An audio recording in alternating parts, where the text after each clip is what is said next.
Bom dia, pessoal. Tudo bem? Então vamos aí dar continuidade aos nossos trabalhos, né? As nossas palestras sobre a série do Nosso Lar. Hoje eu vou falar sobre um capítulo que lida um pouco sobre essa questão do apego e dos ciúmes, né? Mas antes de começar eu quero fazer uma pergunta, porque é uma coisa que eu vou usar durante a palestra depois. É uma pergunta muito simples. Quem aqui faz as refeições com a família ainda todos os dias? 3. Você mora sozinha.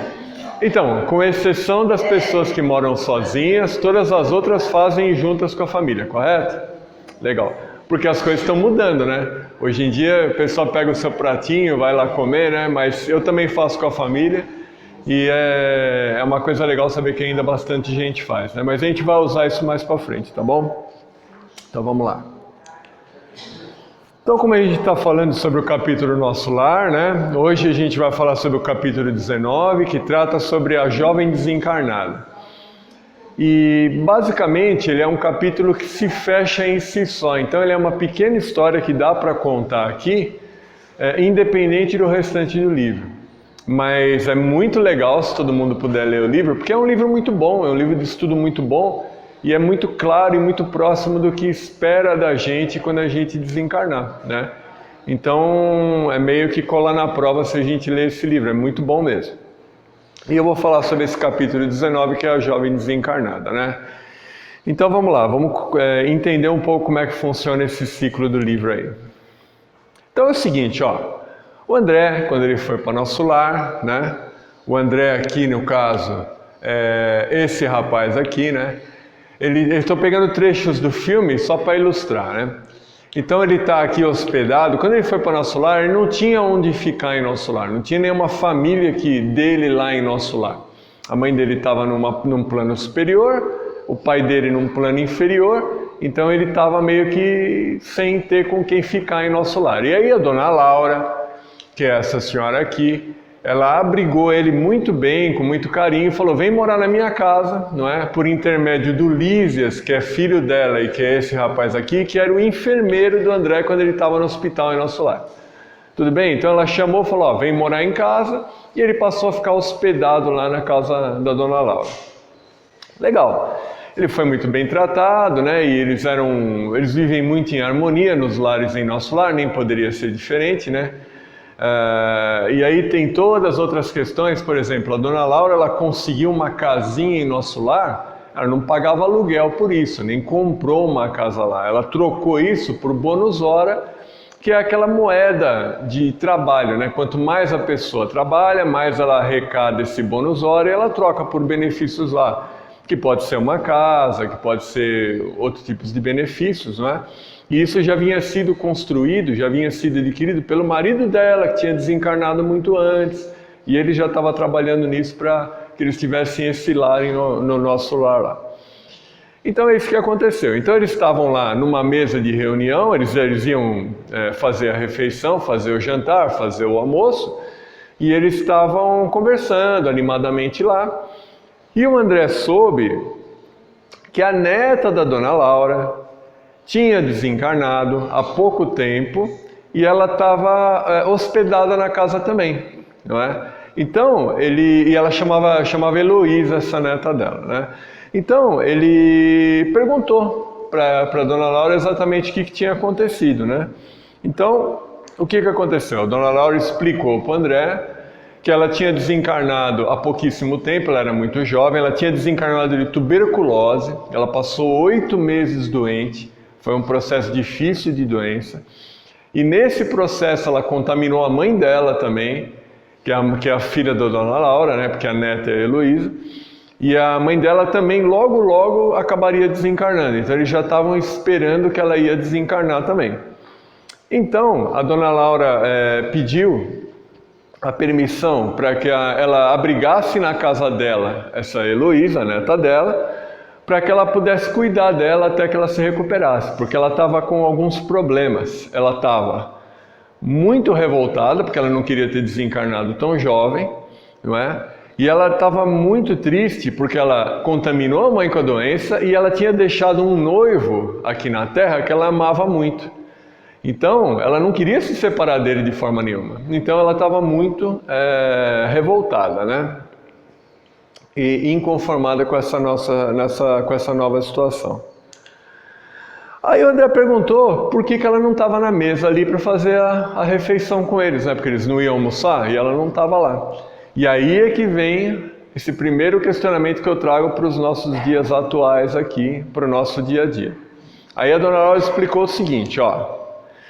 Por enquanto, ela se alimenta sozinha. Ela continua nervosa, continua abatida.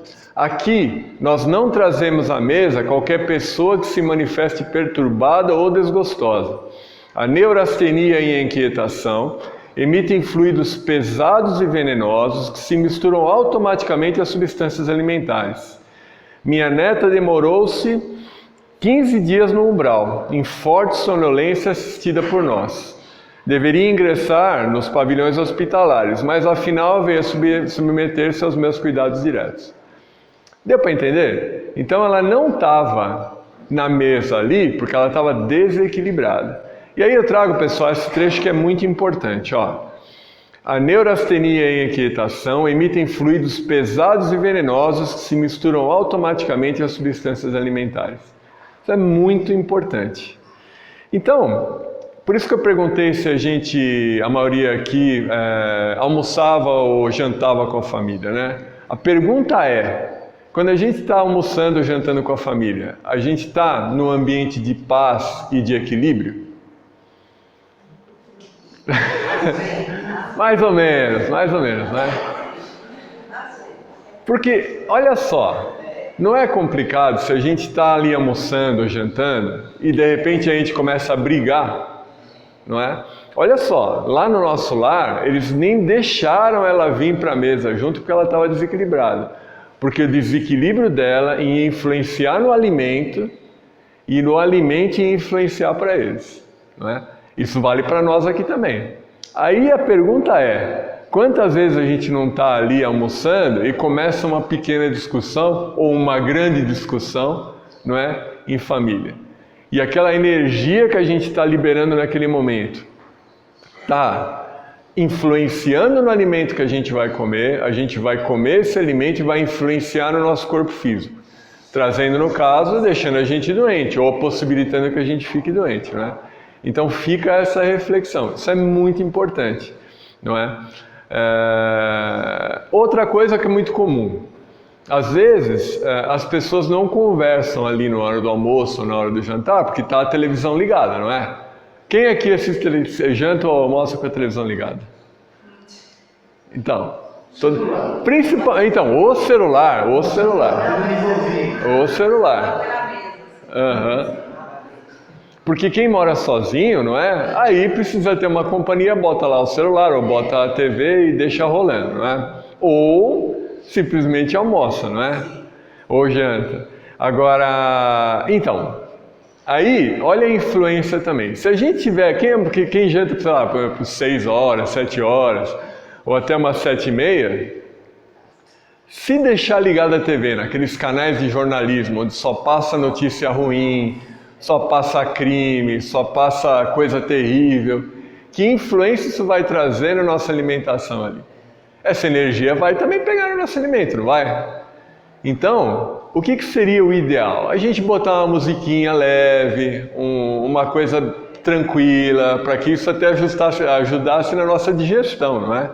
Agora, a gente toma esses cuidados? A maioria das vezes não. Mas muita gente nem sabe disso, né? Então o livro vem explicar para a gente um cuidado que eles têm lá e que a gente precisa ter aqui também, não é? Então vamos ser um pouco mais vigilante com o que a gente faz na hora das refeições. Se a gente estiver em família, vamos prestar atenção para evitar a confusão e briga, não é? Tem uma coisa que é muito legal. Esse aqui é o Peixotinho, ó. Peixotinho, esse senhor aqui, né? Ele foi o maior médium de efeitos físicos que já existiu encarnado aqui no Brasil, pelo menos. Provavelmente no mundo também. E isso, eu já fiz até uma palestra anteriormente sobre efeitos físicos e tudo mais, mas basicamente ele liberava ectoplasma do corpo e isso formava um molde para que os espíritos pudessem se comunicar. É uma coisa bem rara de acontecer, que era muito comum na década de 60, comum quando começou o espiritismo lá, com as mesas girantes e com algumas aparições que tiveram, mas hoje em dia já é bem incomum, que eu saiba, só tem um centro que faz isso no Rio. Mas a questão é, o Peixotinho, ele era um cara extremamente simples. Está aí uma foto dele com o Chico, né? Em 53. O Peixotinho, ele tinha uma característica que era muito legal. Se alguém falava mal dele, ou se ele sabia que alguém vinha falar para ele, olha, falaram isso de você, ele falava, não, deixa para lá, não sabe o que está fazendo. Ele nunca ficava instigando esse sentimento de vingança. E ele tinha muitos filhos, o Peixotinho. E a filha dele falava que quando ou crianças ou adolescentes se reuniam tudo para almoçar, para jantar, não tinha televisão naquela época, né? Muitas vezes começava uma briga, começava uma discussão na mesa. Diz que ele parava a refeição, ele simplesmente apontava para um quadrinho que ele tinha na cozinha. Esse quadrinho dizia o seguinte, ó: Cristo é o chefe desta casa, hóspede invisível em cada refeição e ouvinte silencioso em cada conversação. Então esse quadrinho ficava lá na mesa de jantar, na parede, e toda vez que começava uma discussão ele apontava para o quadro, para que as crianças tivessem a consciência e voltassem a si, sabendo que Cristo está lá vigiando tudo isso. E Ele está participando da refeição com a gente. Então, não vamos envergonhar, né, a figura do Cristo com um comportamento inadequado, né? Eu acho que todo mundo devia ter um quadrinho dele. Eu devia ter um quadrinho desse em casa também na mesa de refeição. Porque é muito legal, né? Ele é uma forma da gente se lembrar do comportamento que a gente tem que ter quando a gente vai fazer uma refeição, seja ela qual for, né? E mesmo para quem faz a refeição sozinho, né? Porque não tem ninguém para fazer a refeição junto, saiba que não está sozinho, né? Que Cristo sempre está acompanhando a gente aonde a gente estiver, no momento, em todos os momentos, né? Então a gente sempre está acompanhado. Tudo bem isso? Isso acontece, eu também, por exemplo, eu almoço com colegas de trabalho. E isso é direto que acontece. No chão, tem um que vai para o almoço para falar mal dos outros. É uma coisa impressionante. Sim. Às vezes a gente procura evitar a pessoa, porque você troca de assunto, a pessoa volta, e também isso acaba, assim, eu me sinto mal. Claro que sim. Como, mas eu fico bem, sabe? É impressionante como... Realmente influencia muito, né? Então, e aí é uma situação desconfortável, né? Porque a gente pode falar isso com uma pessoa que não é da família? A gente não pode. Às vezes a pessoa não é nem religiosa, a pessoa não é espírita, né? Como é que você vai falar da influência que aquele comportamento está tendo no alimento? A pessoa vai te chamar de maluco, não é? Mas aí o que a gente pode fazer? A gente pode se blindar fazendo uma oração antes da refeição. Não precisa fazer nenhum gesto, não precisa se benzer, mas mentalmente fazer uma oração de agradecimento pelo alimento que está ali, não é? E blindando a nossa possibilidade de evitar que essas energias influenciam na gente e nas outras pessoas que estão com a gente ali, né? Porque às vezes é inevitável. Mas nesse caso ela pode falar, porque ela te acha maluco, não tem mais almoçar. É verdade. Aí ela já não vem almoçar junto, né? É verdade. Seria uma outra alternativa também, né? Mas sempre é uma questão importante. E a gente releva isso muito, porque quem tem tempo de almoçar hoje?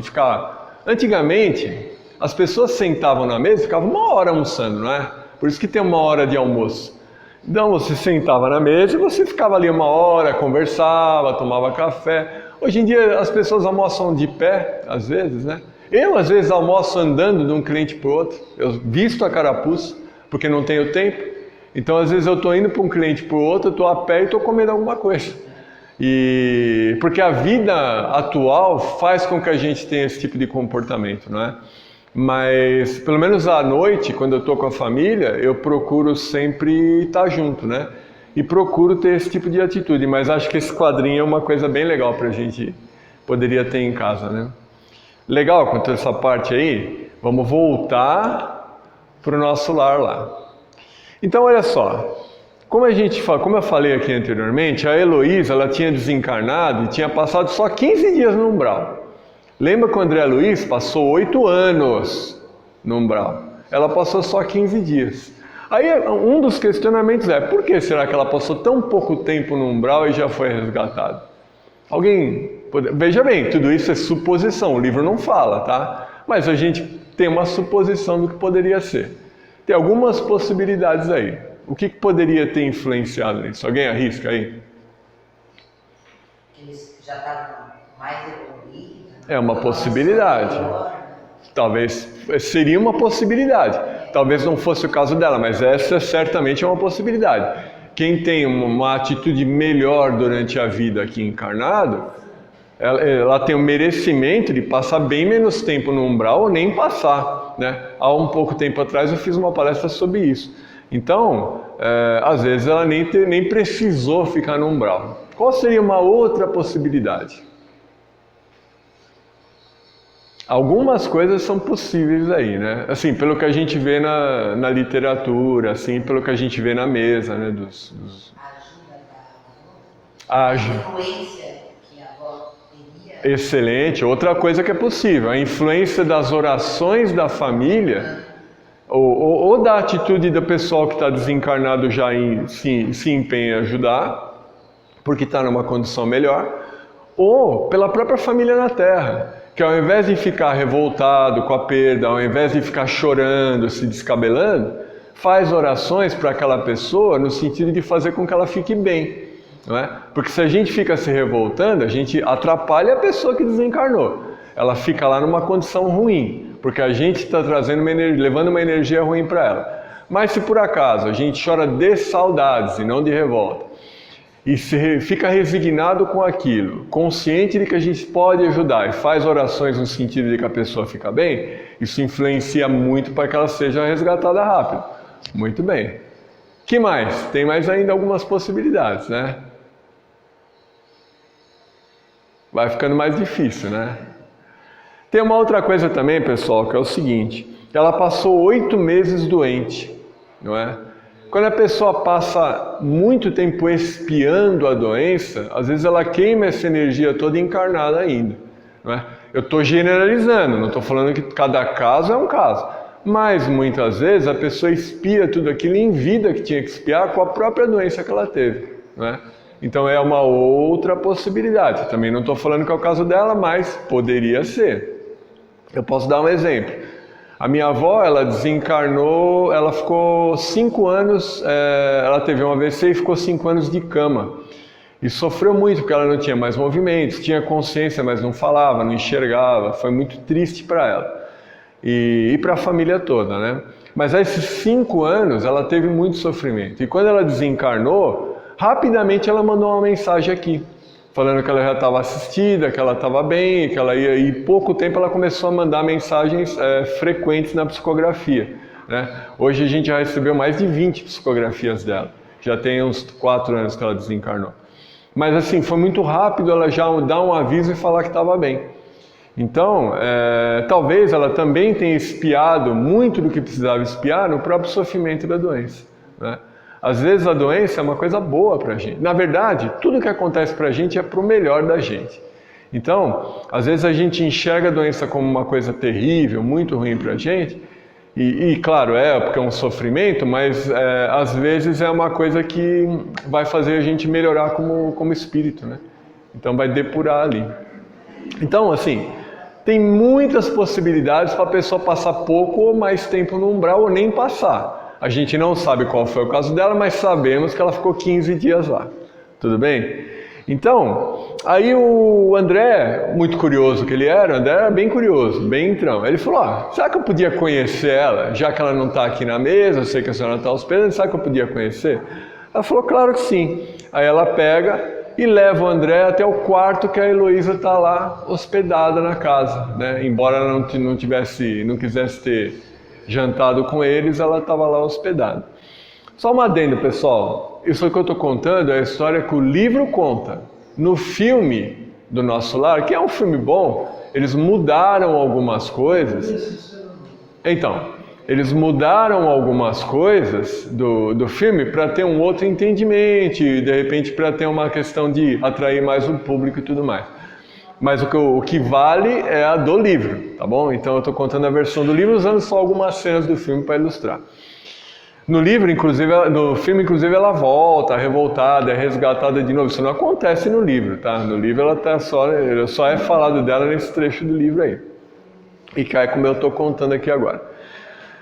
Beleza, então o André de Intrão, que foi lá para conhecer a Heloísa, porque a dona Laura achou que seria bom para ela e bom para ele também, não é? Para ele aprender também, porque tudo era aprendizado para ele, que era recente ainda a presença dele lá em nosso lar. Então ele foi. Aí antes disso, a dona Laura fala, olha, você vai lá conhecer, mas dá um desconto aí, porque ela está muito cansada, ela está muito sofrendo ainda fisicamente com a questão da doença que ela teve. Aí já vem outro questionamento. Ela não desencarnou já? Ela tem corpo físico? Então como é que ela está sofrendo com os efeitos da doença ainda? Não é algo a se pensar?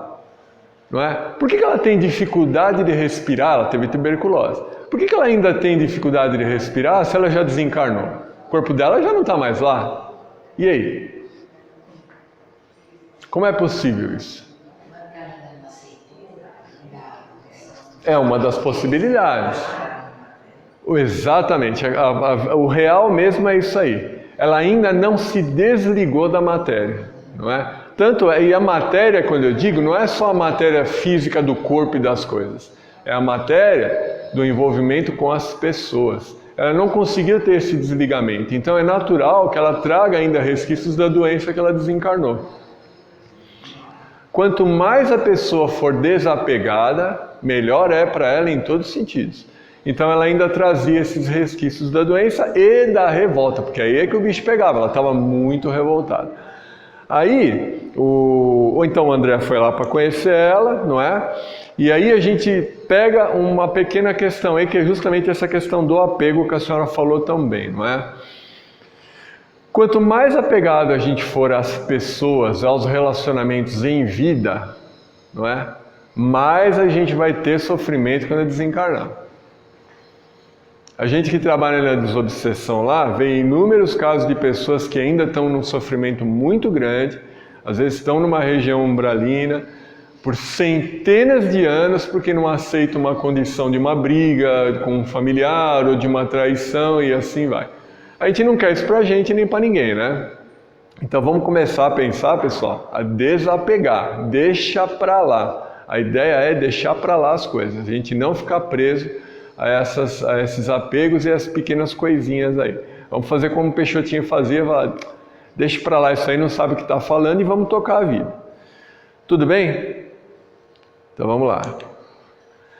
Então, a Heloísa sentia muita revolta por ter deixado o noivo que ela amava. Essa era a questão que pegava mais ela. Era doença, era ruim e tudo mais, mas ela ficava muito enciumada de ter deixado o noivo. E ela queria trazer o noivo para lá também. Mata esse cara aí, traz ele para cá, porque aí a gente fica feliz, né? Mas a dona Laura explicava para ela, como o André tentou explicar, que não é assim que funciona, né? A gente precisa ter consciência de que as coisas não funcionam dessa forma. Então a dona Laura, com muita paciência, explicando, o André também tentou explicar, não é? E o André fez aquela perguntinha básica, como você está se sentindo?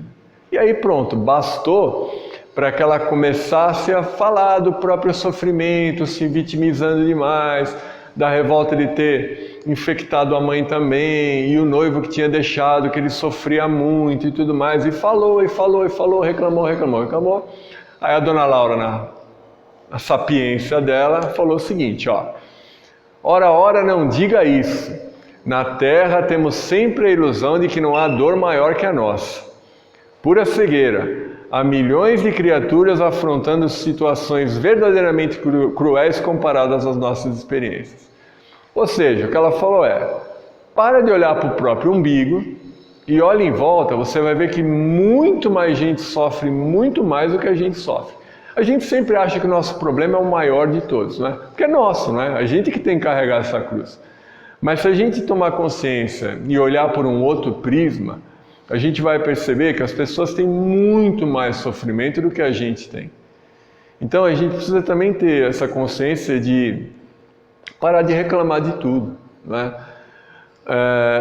Por isso que a gente tem 2 ouvidos e uma boca, para falar pouco. Não é? A gente não pode ficar reclamando. Se a gente reclama de tudo e de todos e da vida, a gente atrai o que para a gente? Energia boa ou ruim? Você está soltando energia ruim e atraindo energia ruim. É um imã aquilo lá, né? Então, quanto mais você falar dos seus problemas, mais você ficar se lamentando, se vitimizando, mais você vai atrair potência para esse problema piorar, porque você está trazendo isso mais para você. Então, é uma questão de energia. Então, eu não estou falando que a gente tem que ignorar nossos problemas. Às vezes a gente precisa conversar com alguém, não é? Então a gente pega, vai conversar com um amigo, vai conversar com um padre, vai conversar no centro, vai conversar com quem quiser, se desabafa, se alivia, ou faz uma oração, se desabafa, se alivia, e chega. A gente não pode viver naquele ciclo de reclamar o tempo todo, porque senão a gente não sai do lugar, a gente fica patinando ali e não sai do lugar. A gente não pode vestir essa carapuça de ser o reclamão que ninguém quer passar perto da pessoa e ouvir falar com a pessoa, porque a pessoa se torna chata. Por pior que seja o problema que a gente está passando, não é? Por pior que seja a situação que a gente está passando, Deus não dá a cruz maior do que a gente pode carregar. Então, se a gente está passando por um problema, é porque a gente tem capacidade de resolver aquilo ou de, pelo menos, ter sustentação para levar aquilo para frente. A gente não tem, a gente é forte, a gente é muito mais forte do que a gente imagina. Às vezes a gente se enxerga fraco, se enxerga numa situação onde não tem solução, e tem solução, não é? A gente precisa ter consciência que as coisas são como são, mas que a gente consegue levar essa consciência e levar essa situação de uma forma ok se a gente tiver essa capacidade de perceber que a gente não tem que ficar reclamando o tempo todo. Vamos lá. Aí, Dona Laura pegou, sentou lá com a Heloísa, não é? Que estava muito ainda revoltada, muito chorosa e tudo mais. E ela começou a explicar para ela que só os espíritos muito evoluídos têm um amor absoluto, têm um amor fraternal desenvolvido. E que não era o caso do noivo dela. Não é? Eles eram jovens, não é? Ela desencarnou, ele sofreu muito porque ele amava ela. Porém, a vida ia fazer com que a vida continuasse e ele ficasse com outra pessoa. E que ela deveria aceitar isso. Não é? E ela ficou maluca, falou, não, de forma nenhuma, vai ficar com outra pessoa, tem que ficar comigo. Mas você já está desse lado, ele está lá. É natural que ele vai viver a vida dele, não é? E você precisa encarar isso de uma forma legal. Aí ela explica o seguinte, porque eles têm uma capacidade de visão muito maior, né? Ela falou que quando o noivo dela, embora sofresse muito, ele estava sempre lá do lado dela, vendo ela definhar, e ela tinha uma amiga que estava sempre visitando ela todo domingo. E ela levava flores, era uma amiga muito fiel dela, uma pessoa muito do bem, que procurava confortar ela e tudo mais. E quando o noivo dela soube que o médico falou para ele que o caso dela era inevitável, que ela ia desencarnar, que não tinha mais jeito, ele mesmo sem ter intenção, ele começou a olhar essa amiga com outros olhos, essa amiga dela. Então, ele começou a enxergar ela com outro olhar, com outro prisma. E ela ficou, como pode? Ela era tão fiel a mim, não é? Vai fazer isso juntos comigo? Aí a Dona Laura explica que provavelmente eles iam em breve, em pouco tempo, eles iam se casar e iam ficar juntos. Aí ela falou, não, de forma nenhuma. Ela falou, não, mas pensa comigo, o que é melhor, não é? Você entregar o seu noivo na mão de uma pessoa que você sabe que é uma pessoa boa, que é uma pessoa fiel e que não vai impedir o seu acesso a ele num futuro, quando todo mundo estiver desencarnado, ou deixar ele na mão de uma estranha que você não sabe quem é e que pode dificultar essa colocação depois de você com ele, não é?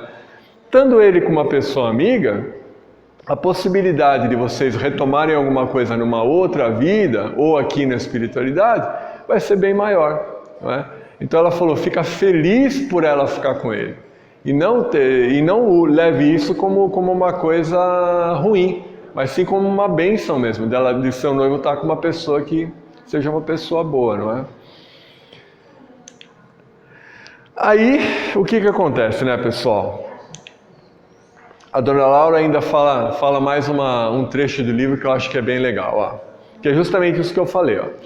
Não será, porém, mais agradável confiá-lo aos cuidados de uma criatura irmã? Maria da Luz, que é aquela amiga dela, será sempre tua amiga espiritual, a passo que outra mulher talvez te dificultasse mais tarde o acesso ao coração dele. Sei a causa do teu pranto, filhinha. Nasce da terra, inculta do nosso milenário egoísmo, da nossa renitente vaidade humana. Entretanto, a vovó não fala para te ferir, mas para te acordar. Então, pessoal, qual que é a palavra a ser trazida com essa situação? O que ela tinha que dificultava tanto o trabalho dela ali? A aceitação dela. O ciúme, ele é um subproduto de uma coisa que a gente tem muito forte na gente. O que é? O ciúme Não, o ciúme não é do amor. Quem ama não tem ciúme. Ciúme, as pessoas acham, né? Aliás, isso é uma coisa... Então, é do apego. A senhora falou uma coisa muito importante. As pessoas acham que quem ama tem que ter ciúme, não é? E aí todo mundo fala, não, o ciúme é um temperinho, tem que cuidar, tem que ter... Isso tudo é balela, pessoal. Ciúme é uma coisa ruim, não é? O ciúme é fruto do quê? Do egoísmo, do orgulho, não é? A grande fonte de problemas que a gente tem aqui encarnado é o orgulho. Desse deriva um monte de outros problemas. Aí tem o ciúme, tem o apego, tem a raiva, tudo isso é devido ao orgulho. O orgulho é que dissemina todas essas coisas. Exatamente. É a falta de confiança, não é? É que a gente tem a noção, pessoal, de que as pessoas são nossas, não é? Quando a gente está num relacionamento, a gente fala, não, essa pessoa é minha. Não é sua. A pessoa, ninguém é de ninguém, não é? Ninguém é dono de ninguém. E se a pessoa quiser eventualmente conhecer outra pessoa, ou trair, ou o que for, ela vai fazer, porque ninguém está colado 24 horas por dia. Então, a base para sedimentar um bom relacionamento, não é? Crescer essa casa numa base sólida e não numa base de areia, é a confiança, não é? E a confiança a gente só adquire com as nossas atitudes.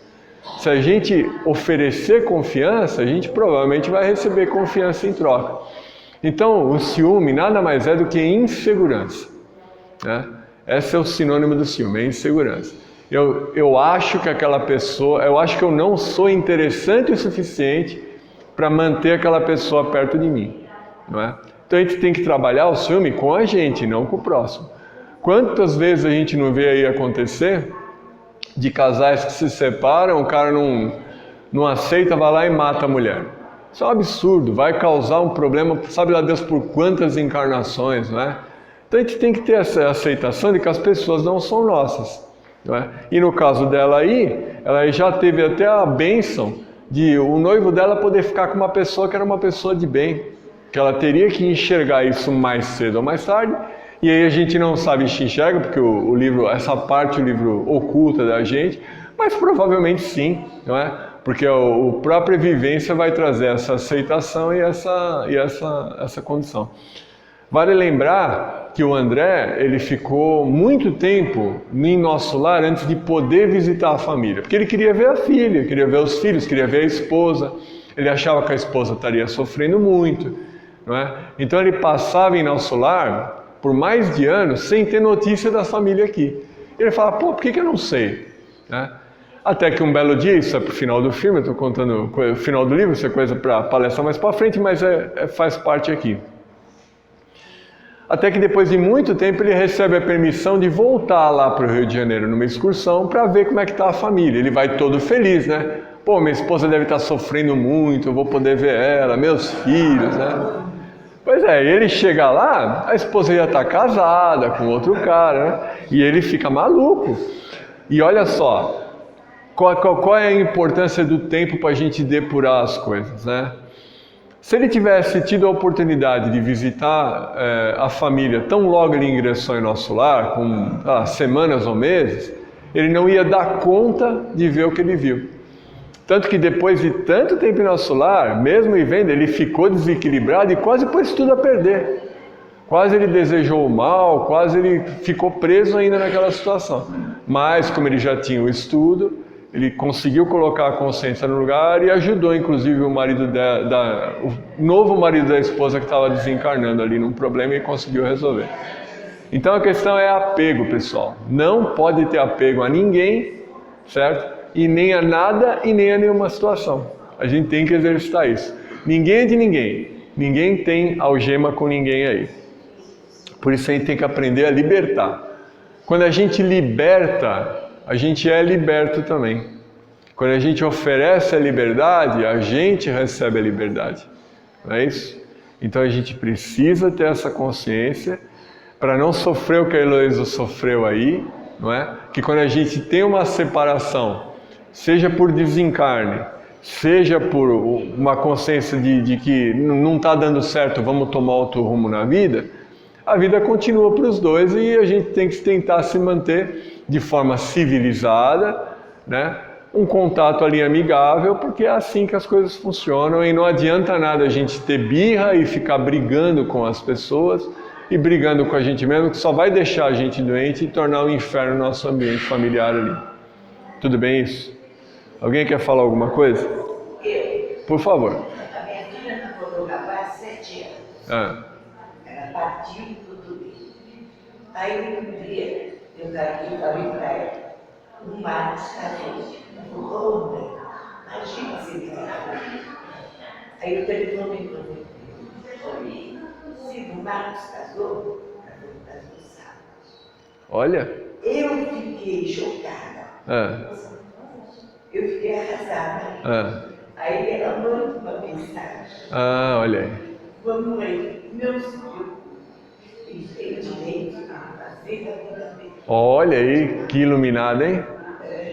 Eu não sei se todo mundo conseguiu ouvir o que ela falou, mas eu vou reproduzir aqui. Ela falou que a filha dela desencarnou, não é? E que ela era casada ou noiva dele? Não, só namorava. E ela namorava um rapaz por 7 anos. E aí ela veio a desencarnar, não é? No sábado ela chegou pra mim e falou, o Marcos casou.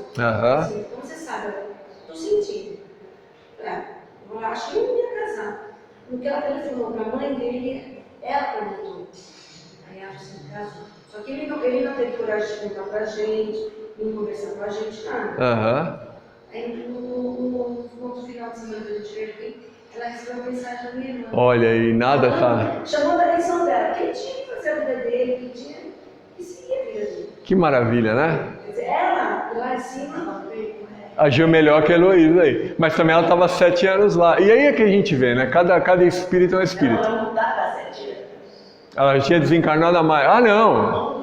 1 ano ela tinha desencarnado? Caramba! 6 meses depois recebi isso. Nossa, fantástico, olha aí. Que coisa. É um espírito elevado. Que ela já exercitou o desapego muito rápido, né? Porque é uma situação mais ou menos parecida com a da Heloísa aqui, não é? Porque olha só, como a senhora falou, sua filha namorou 7 anos, desencarnou, não é? E aí a senhora, do nada, um belo dia, teve a intuição que esse namorado dela tinha casado. Do nada a senhora teve essa intuição. Sonhou. Ah, olha aí, sonho é sonho, né? Nada é por acaso mesmo.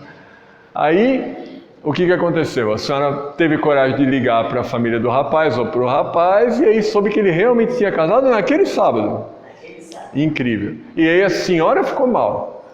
Aí a senhora ficou mal. E a sua filha, na próxima semana aqui nesse centro, mandou uma psicografia dizendo que era isso mesmo, que ele tinha que seguir a vida dele e seguir o caminho dele e que estava tudo certo.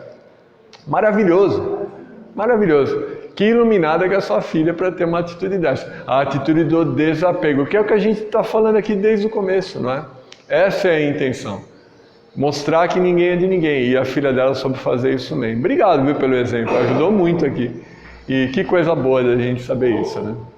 Maravilhoso. Então é isso aí, pessoal. Ó, vamos nos despedir aí. O Chico aqui bem velhinho, né? Já quase nas últimas aí. Com a imagem dele que foi sempre o maior exemplo de desapego que eu, pelo menos, conhecia aqui encarnado nessa terra, né? Que só desencarnou com a boininha e com o terninho que ele tinha e mais nada, não tinha nada para deixar, não é? E tanto dinheiro que circulou na mão dele por causa dos livros, ele sempre doou. Então, certamente ele, bom, nem precisa falar que ele desencarnou em excelentes condições, né? Porque ele era um missionário, era um espírito diferenciado.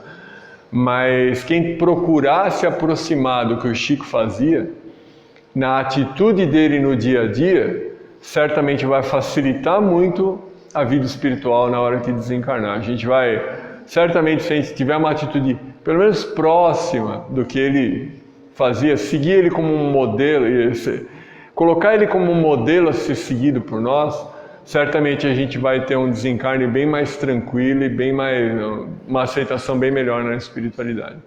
Alguém tem mais alguma dúvida, pessoal? Mais algum comentário? Não? Eu acho que eles terminaram lá. Aquele João de Deus também? Só provar, né? Então, fica muito difícil. Então, fica muito difícil a gente fazer qualquer tipo de julgamento, né? Me parece que todas essas denúncias são verdadeiras, pelo que a gente lê aí, né? Como eu falei, eu não vou me colocar aqui numa posição de julgar ou deixar de julgar ninguém, né? Mas que a gente sabe que quem tem o dom da cura, não é? E ele tinha o dom da cura mesmo, porque eu conheço uma cliente minha que ela se curou de um câncer lá. E quem tem o dom da cura precisa usar isso da forma muito correta e muito coerente, não é? Para evitar problemas para a pessoa mesmo, para ela e mesmo depois, né? Então, é o que eu falei, eu não vou fazer nenhum tipo de julgamento aqui, que não é meu papel, né?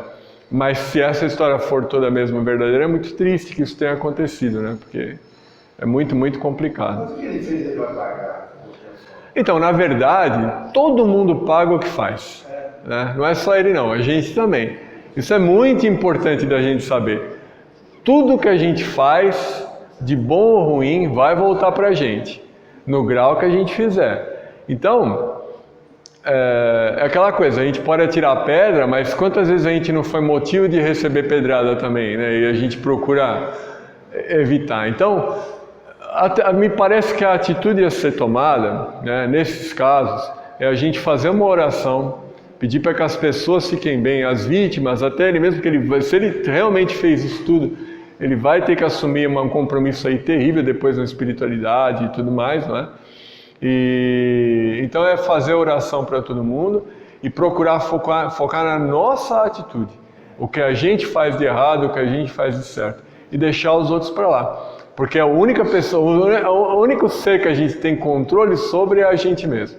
A gente não tem controle sobre pai, mãe, filho. Às vezes a gente briga, tenta... Quantas vezes não passa anos brigando com uma pessoa da família por um determinado motivo e aquilo não muda, não é? Uma vez uma cliente minha estava falando, ela já tem bastante idade, o marido dela também, e ela veio para aula, ela estava brigando com ele, brigando, discutindo e tal. Pô, faz 60 anos que eu falo para esse homem não colocar a toalha molhada em cima da cama. Pô, 60 anos e não aprendeu a colocar? Não vai aprender agora. Não vai mudar, entendeu? Então não adianta ficar brigando e arrumando confusão por uma coisa que... Sabe aqueles brinquedos de criança de encaixar uma coisa quadrada numa redonda?